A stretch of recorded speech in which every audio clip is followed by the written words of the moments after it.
Hello and welcome to my YouTube channel Let's Med. I am Akash Kundu, first year MBBS student from Bankura Sammilani medical college and hospital. तो आज की इस video में हम लोग बात करेंगे West Bengal NEET UG 2024 counselling के जो टेंटेटिव शेड्यूल दिया है उसके बारे में, ओवरऑल पूरा NEET UG 2024 West Bengal counselling के बारे में बात करेंगे। तो चलो डिले ना करके वीडियो को शुरू करते हैं। ये वीडियो पूरा मैं बंगाली में बनाऊंगा क्योंकि मेनली बहुत बच्चे ने मुझे रिक्वेस्ट किया है कि भैया ये टेंटेटिव शेड्यूल का जो वीडियो बनाओगे प्लीज़ आप बंगाली में बनाओ, क्योंकि हमें हिंदी इतना अच्छे से समझ नहीं आता और हमारे जैसे बहुत सारे स्टूडेंट्स को हिंदी इतना अच्छे से समझ नहीं आएगा। और मैंने भी सोचा कि नॉन बंगाली जो स्टूडेंट्स हैं उनको वेस्ट बंगाल के काउंसलिंग के बारे में जान के भी कोई फ़ायदा नहीं होगा, इसलिए मैं पूरा वीडियो बंगाली में बना रहा हूँ। तो चलो चलो और वीडियो को डिले ना करके वीडियो को शुरू करते हैं। তো দেখো, প্রথম হচ্ছে যে 20 তারিখে যেটা আমি বলেছিলাম যে 20 তারিখে বা 21 তারিখে পাবলিকেশন অফ ওই ইনফরমেশন বুলেটিনটা দিয়ে দেবে। এই ইনফরমেশন বুলেটিনে ওভারঅল এই কাস্ট থেকে শুরু করে ইচ অ্যান্ড এভরিথিং লেখা থাকবে, যাতে ওবিসি তাদের মেন যেটা টেনশন আছে ওবিসিদের কী করা হবে কী করা হবে না, পুরাই ইনফরমেশন বুলেটিনটাই লেখা থাকবে। এটা পাবলিশ হবে 20 তারিখে, 20 আগস্ট। 20 আগস্ট ওই 4টার মধ্যে বলেছে, তো মানে ধরে রাখো এই 6টা-7টা বাজিয়ে দেয় প্রত্যেকবার, 6টা-7টার মধ্যে একটা ইনফরমেশন বুলেটিন চলে আসবে।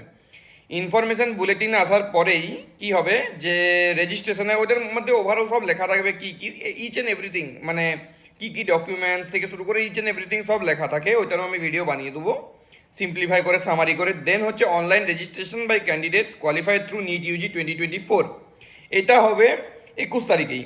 ঠিক আছে, যেটা অন্যবার কি হতো যে 25 তারিখ থেকে জেনারেলি হচ্ছে রেজিস্ট্রেশন হতো, লাইক 4 দিনের গ্যাপ থাকতো। ঠিক আছে, মানে আগের বার যেমন হয়েছিল 20 বা 21 তারিখ এরকম একটা পাবলিকেশন হয়েছিল ইনফরমেশন বুলেটিনের। দেন 25 তারিখে হচ্ছে যে ওটা হয়েছিল, আবার শুরু হয়েছিল ওই রেজিস্ট্রেশন। বাট এই বছরে কি হয়েছে যে একদিন পরের থেকেই রেজিস্ট্রেশন শুরু করে দিয়েছে। তো এটা একটা ব্যাপার যে তোমরা অতটা বেশি টাইম পাবে না, ইনফরমেশন বুলেটিনটা জাস্ট আসবে, তার 24 ঘন্টার মধ্যেই হচ্ছে রেজিস্ট্রেশন শুরু হয়ে যাবে। নেক্সট হচ্ছে online fee payment. Online fee payment হচ্ছে 1 PM অফ আগে 21 তারিখ টিল 12 মিডনাইট অফ 23 তারিখ। তো তোমরা রেজিস্ট্রেশন করে নিলে, রেজিস্ট্রেশনে মেনলি কি কি হয়, তোমরা নিজেদের কাস্ট ক্যাটাগরি যা যা ইচ্ছা চেঞ্জ করতে পারো, ইচ অ্যান্ড এভরিথিং চেঞ্জ করতে পারো ওভারঅল।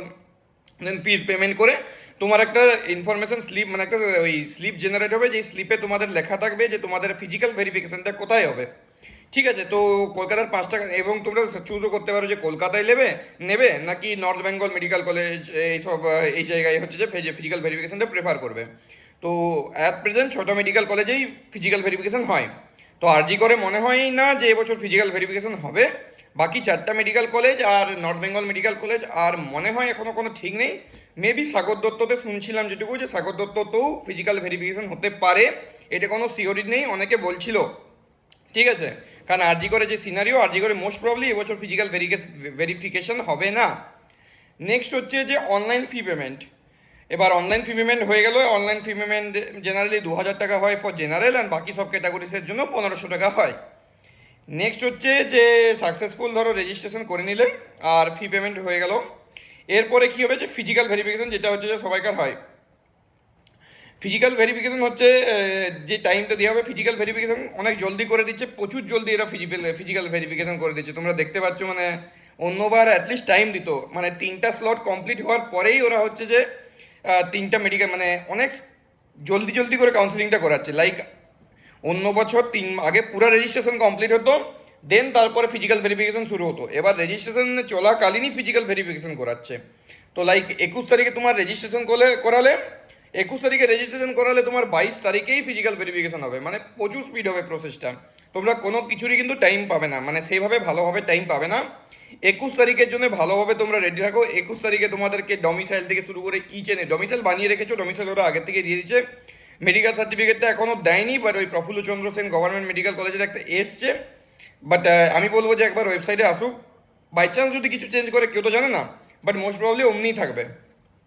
তো মেডিকেল সার্টিফিকেট সব ডকুমেন্ট একদম বাগিয়ে গুছিয়ে নিতে হবে, এবং পরের দিন ফিজিক্যাল ভেরিফিকেশন কলকাতায় যেতে হবে, যেটা 22 তারিখে। যারা 21 তারিখে রেজিস্ট্রেশন করাচ্ছো, 22 তারিখে যারা রেজিস্ট্রেশন করাচ্ছ, 23 তারিখে ফিজিক্যাল ভেরিফিকেশন। এরকমভাবে একদিন করে খুব জলদি পুরো ফিজিক্যাল ভেরিফিকেশন কমপ্লিট করে দিচ্ছে 24 তারিখের মধ্যে। এবার 24 তারিখের পর ফিজিক্যাল ভেরিফিকেশন কমপ্লিট হওয়ার পরে 27 তারিখে হচ্ছে যে সাকসেসফুলি ভেরিফাইড যে ক্যান্ডিডেটসের বলেছে, মানে রাউন্ড 1-এ যারা আছে তাদের, মানে সোজা কথায় স্টেট র্যাঙ্ক তোমরা 27 তারিখ দুপুর 2টোর পরে পাবে। এবং ওইটার থেকে তোমরা 100% ক্লিয়ার হয়ে যাবে যে তোমরা কোন মেডিকেল কলেজে পাবে, কোন মেডিকেল কলেজে পাবে না, কারণ ওইটাই তোমাদের টোটালি ডিপেন্ড করে যে তুমি মানে তোমার পারফরমেন্সটা কেমন, ওইটাই মেন, ওইটাই ধরে রাখো তোমার হাফ অ্যাডমিশন স্লিপ, ওইটাই 27 তারিখে যেটা তোমার স্টেট র্যাঙ্ক আসবে সেটা। নেক্সট হচ্ছে ইচ অ্যান্ড এভরিথিং পেয়ে যাবে, category rank, each and everything সব কিছু পেয়ে যাবে। নেক্সট হচ্ছে অনলাইন চয়েস ফিলিং করলে 27 তারিখেই তুমি অনলাইন চয়েস ফিলিং করলে ওই রাতের দিক করে চয়েস ফিলিংয়ের উইন্ডো খুলে যায়, দেন চয়েস লকিং অটোমেটিকলি হয়ে যায় যদি তোমরা চয়েস লকিং না করো। আর চয়েস ফিলিং করলে কি হয় যে তোমরা চেঞ্জ করতে পারো, যে তোমরা মানে ধরো এখন মনে হলো আর আধা ঘন্টা পরে মনে হলো না আরজি করে দেবো না, না অন্য কলেজ দেবো না, চয়েস লিস্টে এই কলেজ রাখবো না, ওই কলেজ রাখবো না, তো তুমি চয়েস ফিলিং ততক্ষণ করতে পারো, বা চয়েস লকিং যদি একবার করে দাও আর চয়েস চেঞ্জ করতে পারবে না। তো আর আরেকটা জিনিস, যদি তুমি চয়েস ফিলিং করে দাও ওটা অটোমেটিকলি চয়েস লক হয়ে যায় যদি তুমি নিজে থেকে চয়েস লক না করো তবেও। নেক্সট হচ্ছে যে 2 তারিখে মানে 2 সেপ্টেম্বরে তোমাদের রেজাল্ট পাবলিশ হবে, মানে কার কোন কলেজে হলো, admission slip everything each and everything হয়ে যাবে, এবং যেমন বলেছিলাম তার পরের দিন থেকেই তোমাদের কলেজের অ্যাডমিশন শুরু হয়ে যাবে। তো মোস্ট প্রবাবলি যেহেতু 2 তারিখে বলছে, তো এবার এটা সেকেন্ড রাউন্ড আসবে। তো তোমরা ধরে রাখো যে 1 অক্টোবর থেকে তোমার মানে 1 অক্টোবর তোমাদের হচ্ছে যে ক্লাস শুরু হয়ে যাবে, লাইক ওরিয়েন্টেশন 1 অক্টোবর হয়ে যাবে, এবং 4-5 2 তারিখে তো মহালয়া, 4-5 তারিখ করে তোমাদের ধরে রাখো 4-5 অক্টোবর থেকে তোমাদের ধরে রাখো ফুল ফ্লেজে ক্লাস শুরু হয়ে যাবে। দুদিন ক্লাস 2-3 দিন ক্লাস চলার পর আবার দুর্গাপুজোর ছুটি পড়ে যাবে। তো ওভারঅল তোমাদের ধরে রাখো ওই পুজোর আগে 3-4 দিন তোমরা ক্লাস করতে পারবে। সো এটাই ব্যাপার। হ্যাঁ, এবার ফার্স্ট আর সেকেন্ড রাউন্ড হওয়ার পরেই ক্লাস শুরু হয়, ফার্স্ট সেকেন্ড থার্ড ক্লাস শুরু হতে হতে থার্ড রাউন্ডের কাউন্সিলিং সাইড ওয়াইজ চলতে থাকে, এটা ওভারঅল ব্যাপার। তো তোমাদের হচ্ছে তোমরা 3 তারিখেও রিপোর্ট করতে পারো, 4 তারিখেও রিপোর্ট করতে পারো, 5 তারিখেও রিপোর্ট করতে পারো, ইন্ডিভিজুয়াল যে কলেজে তোমার হবে ওইখানে সিনিয়র দাদা দিদিরা তোমাদের হেল্প করে দেবেন, যে তোমরা কোন তোমাদের document each and everything senior দাদা দিদিরা হেল্প করে দেয় কলেজেই। তো এটাই।